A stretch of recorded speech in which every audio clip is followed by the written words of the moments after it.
Kayo'y nakikinig sa CDRC Podcast. Makibalita at alamin ang mahalagang impormasyon tungkol sa climate change, disaster preparedness at pagpapatatag ng ating komunidad.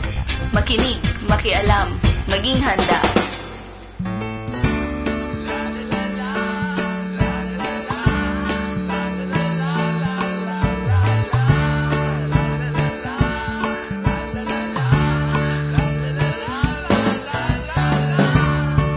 Napapansin nyo bang nagbabago? Napapansin nyo bang nagbabago? Ang ikot ng ating mundo. Ang ikot ng ating mundo. Nagpapapansin ang kalikasan. Halina at ating balikan. Sama-sama nating alagaan upang panganib ay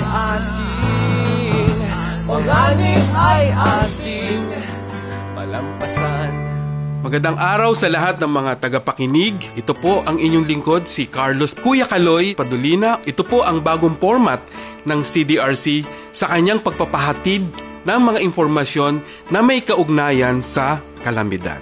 Lalo-lalo na yung mga regular na sumasubaybay sa CDRC noong panahon kami nasa Radio Veritas, sa regular na mga nakikinig at mga naghahanap ng datos or informasyon kaugnay ng disaster. Lalo na po ngayon ay maganda makita natin kung ano nga ba ang dinulot ng pinsala lalo-lalo na noong nakaraang taon, noong 2011, hinggil sa usapin ng disaster sa ating bansa. At ito ay mapapakinggan nyo lamang dito sa CDRC Podcast. Ito po ay aming gagawin sa tuwing may pangangailangan. CDRC Podcast. Bisitahin niyo po kami sa facebook.com/CDRC1984, sa twitter.com/CDRC1984, at sa www.cdrc-phil.com. Makinig, makialam, maging handa. Sa lahat po na nais na gusto magbigay ng kanilang opinyon at interaksyon sa bago naming format na ito, maaari niyo po kaming bisitahin sa aming Facebook o kaya po ay pwede kayong mag-email sa aming cdrc_1984@yahoo.com o di naman kaya pwede kayong tumawag sa aming telepono sa bilang 929-9822 or pwede rin po kayong bumisita sa aming opisina at magdala na rin po kayo ng inyong mga donasyon para po sa ating mga kababayan na salanta ng disaster dito po sa 728 Times Street, West Triangle, Quezon City. CDRC Podcast. Makinig, makialam, maging handa. Ito po si Kuya Kaloy na nagbabalik sa unang episode ng CDRC Podcast. Ang una naming tema o episode sa talakayang ito ay may kaugnayan sa mga naganap na disaster noong nakaraang taon. Ito po ay hinango namin mula sa iba't ibang datos na nakuha namin sa Department of Social Welfare and Development, yung kanilang DROMIC. Mula rin po sa mga nilalabas na datos din ng National Disaster Risk Reduction and Management Council. Mula rin po sa iba't ibang newspapers na nababasa natin at mula rin po ito sa mga report ng galing sa mga regional centers namin o yung membro po ng aming network na tinatawag naming Citizens Disaster Response Network, na kung saan ay regular po silang nagbibigay sa amin at nagpapaabot sa amin ng mga kaganapan hinggil sa iba't ibang kalamidad na nagaganap o naganap sa ating iba't ibang pulo dito sa ating bansang Pilipinas. Ito po ay tauna namin ginagawa ang paglalabas ng disaster report sa tuwing unang bahagi ng taon.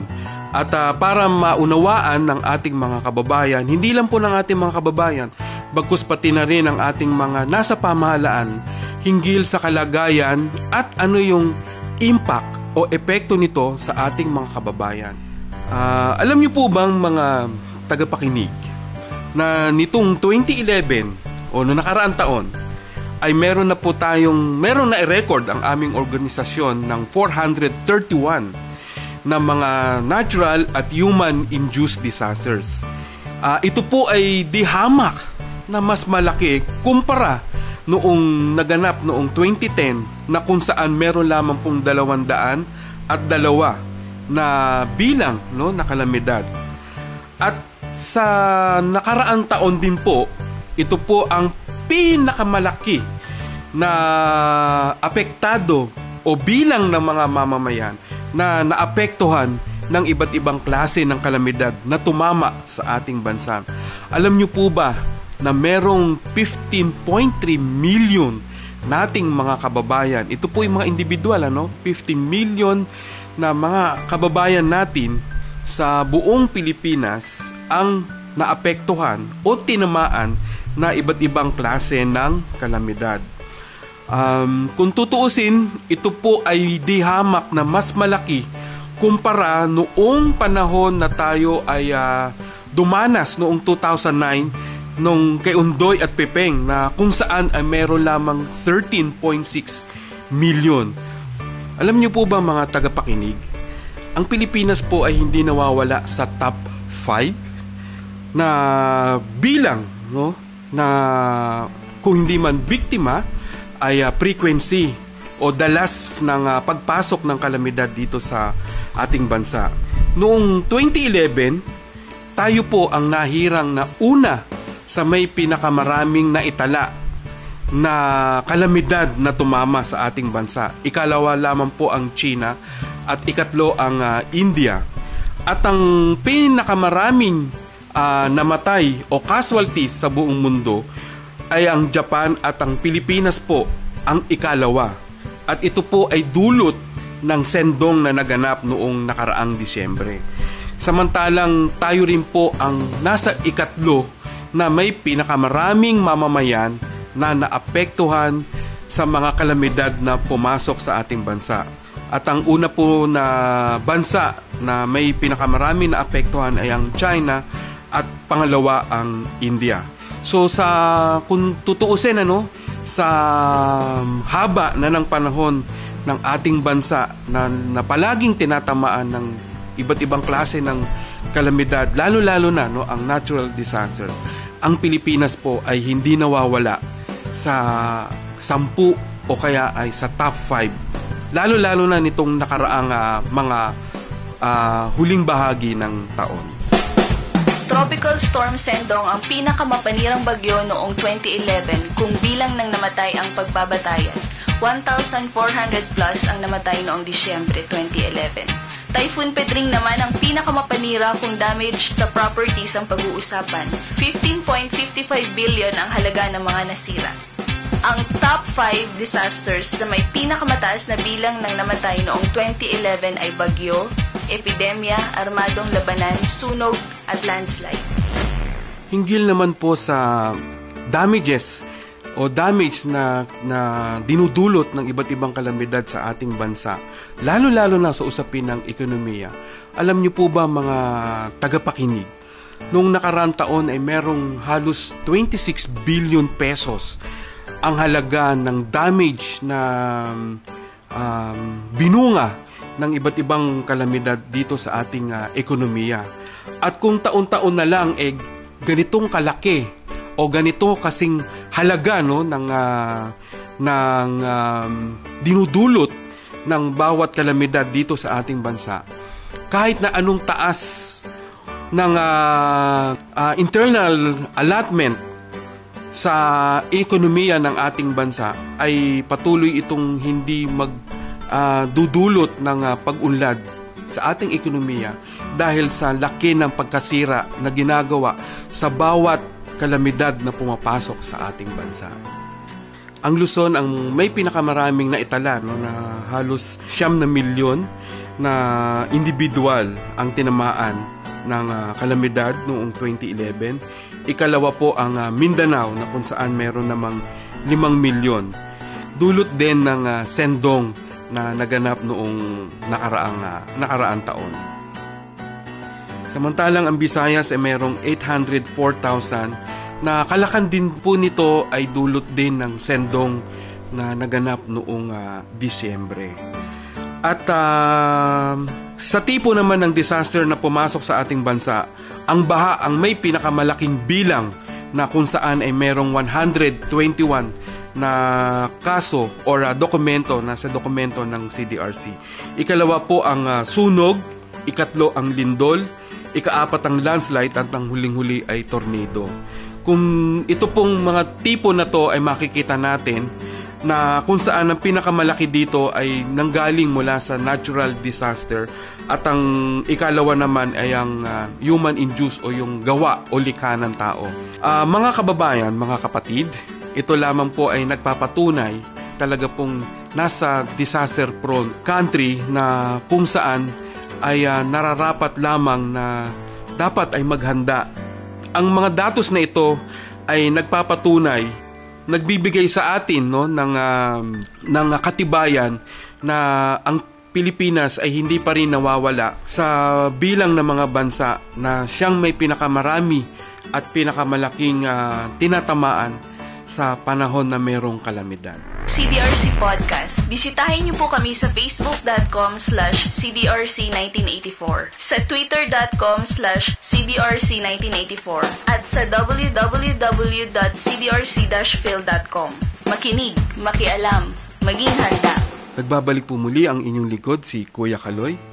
Alam niyo po ba mga tagapakinig, noong 2010, noong year 2010 ay nagkaroon na po tayo ng bagong batas hinggil sa Disaster Risk Reduction and Management, na kung saan ito po yung nagbabago ng paradigm o nagbabago ng figura kung papaano natin susolusyonan o papaano natin haharapin ang kalamidad na dumarating sa ating bansa, mula sa isang tipong na reactive or patungkol lamang sa pagsagot sa emergency situation ng ating mga kababayan, bagkus itong bagong batas ay pagbibigay diin kung papaano natin ihahanda ang ating mga komunidad o ating mga sarili.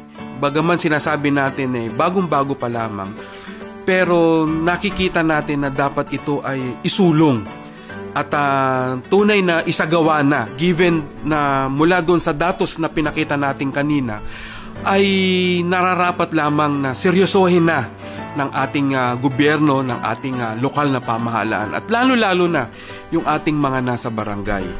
Hindi na po matatawaran yung libu-libong ating mga kababayan na napipinsala, yung libu-libo na ating mga kababayan na namamatay, at ang bilyong-bilyon na ekonomiya na sinisira sa tuwing nagkakaroon ng kalamidad.